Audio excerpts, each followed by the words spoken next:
제가 2년 만에 책을 냈습니다. 책 제목은요, 여러분, 한 권으로 정리하는 4차 산업혁명입니다. 이 책 한 권만 읽으시면 어디 가시더라도 밤새 4차 산업혁명에 대해서 이야기하실 수 있을 겁니다. 쉽고 재미있게, 그러나 깊이를 놓치지 않는 열심히 쓴 책입니다. 꼭 봐주시기 바랍니다. 여러분, 감사합니다.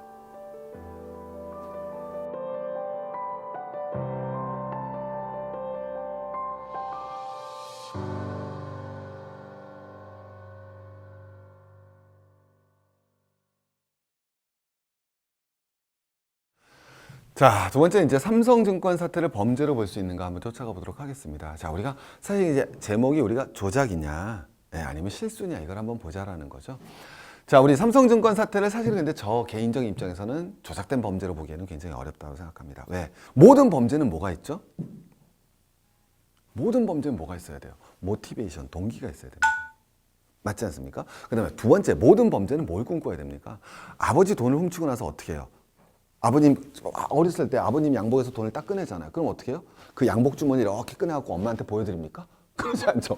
모든 범죄자는 뭐를 꿈친다? 그렇죠. 근데 삼성증권, 다시, 우리 모든 범죄는 뭐가 있어야 되겠습니까? 동기가 있어야 되고요. 그리고 모든 범죄는 완전 범죄를 꿈꿔야 됩니다. 근데 이 삼성증권은 첫 번째는 동기 측면에서도 굉장히 잡아내기 어렵고, 그 다음에 두 번째는 뭐가다? 바로 범죄적 증거 차원에서도 그렇다라는 거죠. 왜냐하면 첫 번째는 이런 범죄는 사실 있을 수가 없어요. 증거가 다 나왔거든요. 딱 했더니 16명이 그냥 탁 나오잖아요.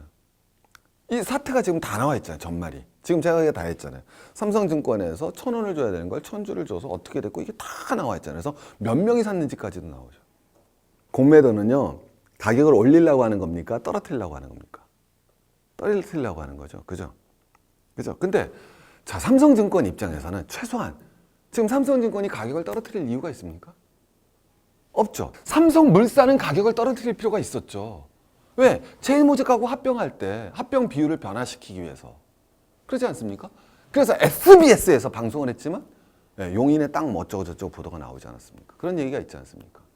근데 삼성증권은 도대체 합병하는 게 아니잖아요, 이 회사는. 그래서 그거 떨어뜨릴 이유가 없다라는 거죠.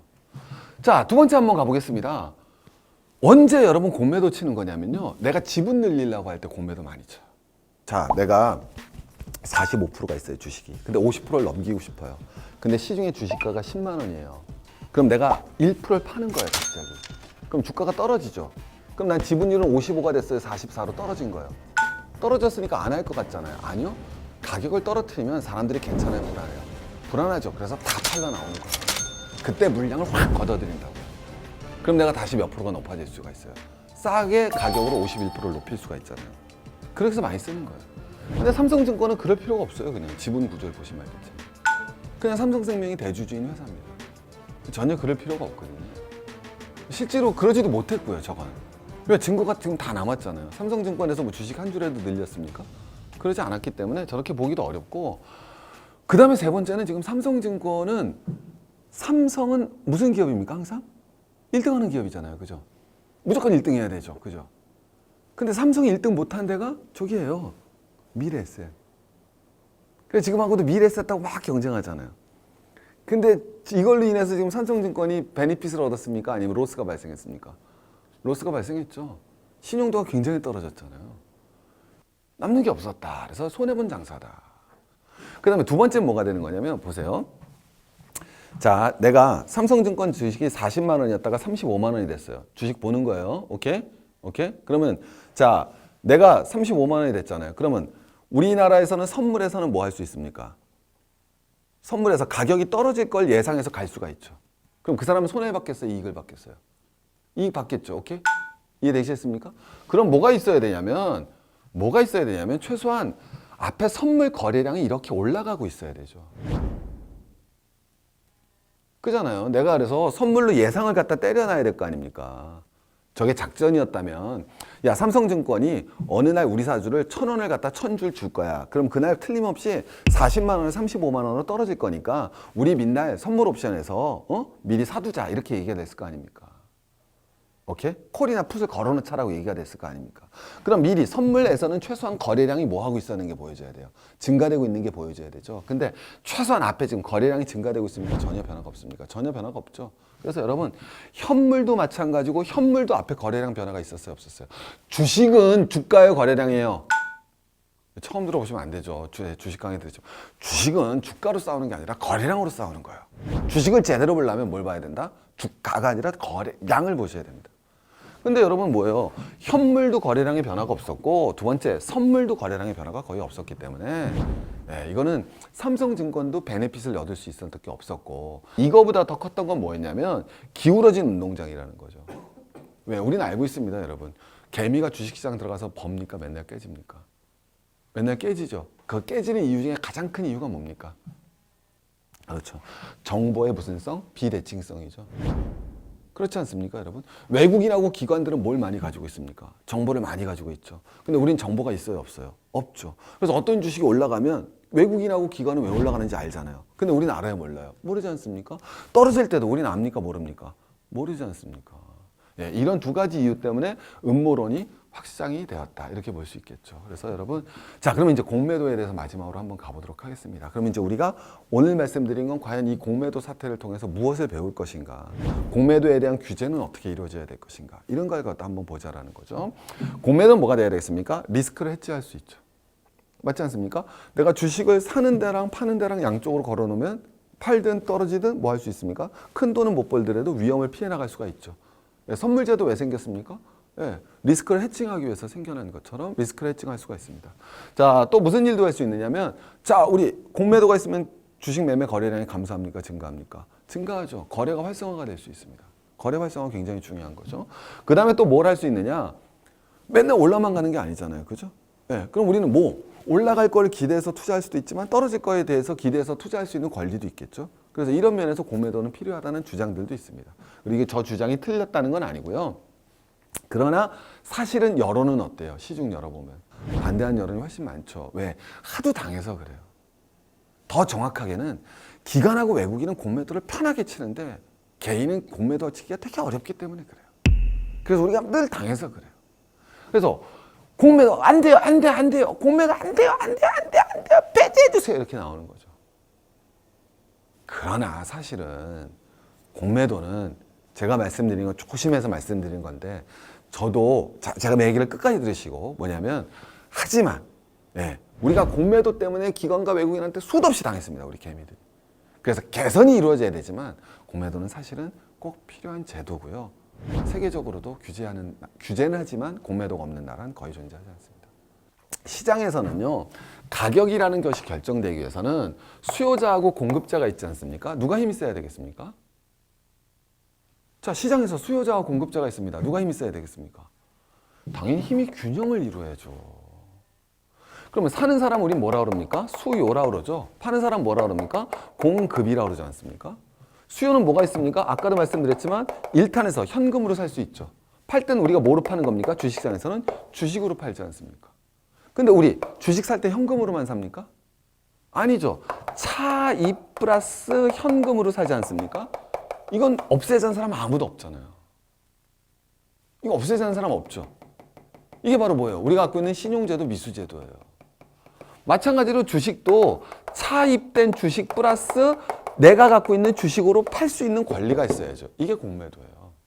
그래서 저런 앞에서 이유도 있지만 진짜 경제학적 본질적 이유는 수요와 공급이 힘을 균형을 이룰 때 정상적인 가격이 형성되고요. 바로 이런 시장에 의해서 이루어진 정상적인 가격이 바로 자원의 무엇을 가져오기 때문에 효율적 배분을 가져오기 때문에 시장 경제 체제에서는 시장 경제주의자라면 공매도는 존재를 해야 되는 겁니다. 공매도는 존재를 해야 됩니다. 단 제가 말씀드립니다. 단 두 가지가 개선이 돼야 돼요. 두 가지가 뭐가 개선되느냐? 하나, 공매도 제도에 대해서는 자, 제가 말씀드린 건 이거보다는 이거에 대해서 훨씬 더 엄격한 기준이 적용돼야 됩니다. 왜? 우린 다 알아요. 그게 인간 본성이에요. 자, 무슨 말이냐, 여러분. 남 잘되게 하는 게 어렵습니까? 남 망가뜨리는 게 어렵습니까? 그렇죠. 잘되게 하긴 어려워도 뭐는 쉬워요? 그럼요. 우린 뭐가 되냐면 호재가 증권회사에서 호재가 터졌잖아요. 그건 다 의심해요. 근데 악재는 의심을 안 해요. 왜 그럴까요? 그게 인간이에요. 진화 심리학적으로. 제가 말씀드렸는데 누가 오더니 야 저기 사슴이 나타났대. 100% 믿어야 될까요? 의심이 나야 될까요? 내가 옛날에 원시시대 사냥꾼이에요. 야 저기 사슴이 나타났대. 믿어야 돼요? 의심해야 돼요? 의심해야죠. 가서 허탕 치면 내 칼로리만 뭐가 될 수 있어요? 소모가 될 수가 있죠. 오케이? 오케이? 그래서 여러분 의심하고 계산을 해야 돼요. 자, 두 번째, 누가 나타나서 호랑이가 나타난다고 그래요. 의심해야 돼요? 무조건 믿어야 돼요? 이해됐어요? 내가 원시 동물인데 우리 원숭이라니까요. 우리의 진화는 100만 년 전에 아프리카 사바나에서 멈췄어요. 그게 사바나 이펙트, 사바나 효과 아닙니까? 우린 대단한 진화를 이뤄냈지만 우리의 본성은 여전히 100만 년 전에 영장류란 말이에요. 너무 재밌죠? 그래서 호랑이가 나타났다는 거는 뭐 해야 된다? 믿어야 돼요. 무조건 믿어야 돼요. 호랑이가 나타났다는데 저 새끼 저 그 순간 난 가요. 잘못하면. 사슴이 나타났다. 이건 이해되시겠습니까? 의심해야 되지만. 그래서 여러분 뭐가 되느냐? 매수 신호보다 매도 신호가 훨씬 더 예민한 거야, 인간에게는. 이해가시겠죠? 그래서 똑같이 공매수에 대해서는 규제가 덜하더라도 공매도에 대해서는 규제가 더 강화돼야 되는 거예요. 근데 그렇다고 해서 이거를 없애자고 해서는 안 된다라는 게 첫 번째 드리고 싶은 말씀입니다. 자, 두 번째는요. 현실적으로 뭐가 들어가는 거냐? 현실적으로 이거 보시면 나오잖아요.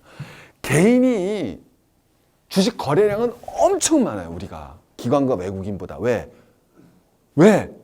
우린 싼 주식만 하고요. 우린 매매를 차주해요. 그래서 우리는 거래량은 훨씬 많아요. 그러나 여러분 보시면 알겠지만 공매도 거래대금 비중을 봤을 땐 개인은 거의 하고 있지 못하다. 저도 한 번 공매도 쳐봤습니다. 삼성전자 해봤습니다. 지금도 계속 했으면 박살 났겠죠. 근데 다행히 뭐가 되느냐면 어떻게 보면 당연이었던 건데 상환기일이 정해져 있고 융자한도도 돼 있고 이런 아주 규제가 많습니다.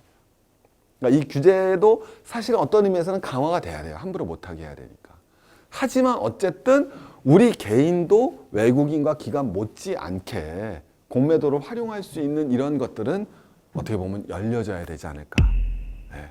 그래서 두 가지 말씀드리면 결론적으로 공매도란 제도는 자본주의 시장경제체제에서는 없앨 수 있는 제도는 아니다.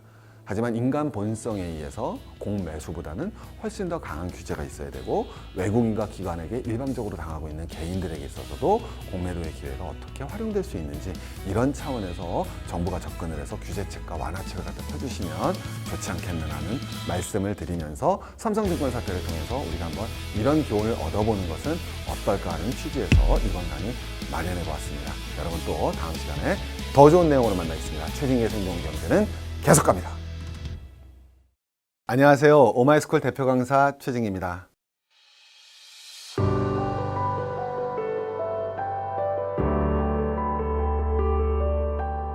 제가 2년 만에 책을 냈습니다. 책 제목은요, 여러분, 한 권으로 정리하는 4차 산업혁명입니다.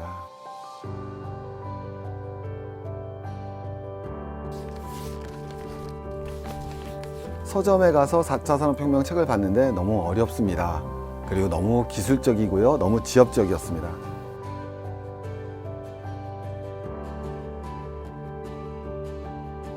그래서 여러분 제가 한국인의 시각으로 기술만이 아니라 인문학의 시각으로 그리고 역사적인 시각을 통해서 4차 산업혁명을 아주 쉽고 재밌게 정리했습니다. 그래서 이 주제는 이렇습니다. 여러분 4차 산업혁명은 도대체 무엇인가? 저는 간단하게 정리했습니다. 4차 산업혁명은 제조업과 ICT 기업이 만나는 거다. 그리고 두 번째, 이 4차 산업혁명에서 어떤 국가가 승리할 것이고 그리고 또 어떤 기업이 승리할 것이고 그리고 어떤 개인이 승리할 것인가 그리고 그 개인이 승리하기 위해서 창의력은 무엇이고 어떻게 길러야 될 것이며 그리고 마지막으로 요새 핫했죠? 네, 가상화폐와 버블 그리고 블록체인에 대해서 이 책 한 권만 읽으시면 어디 가시더라도 밤새 4차 산업혁명에 대해서 이야기하실 수 있을 겁니다. 쉽고 재미있게 그러나 깊이를 놓치지 않는 그런 책을 만들어 보고 싶어서 제가 한 땀 한 땀 밤새 기울여 썼습니다. 진짜 열심히 쓴 책입니다. 꼭 봐주시기 바랍니다. 여러분 감사합니다.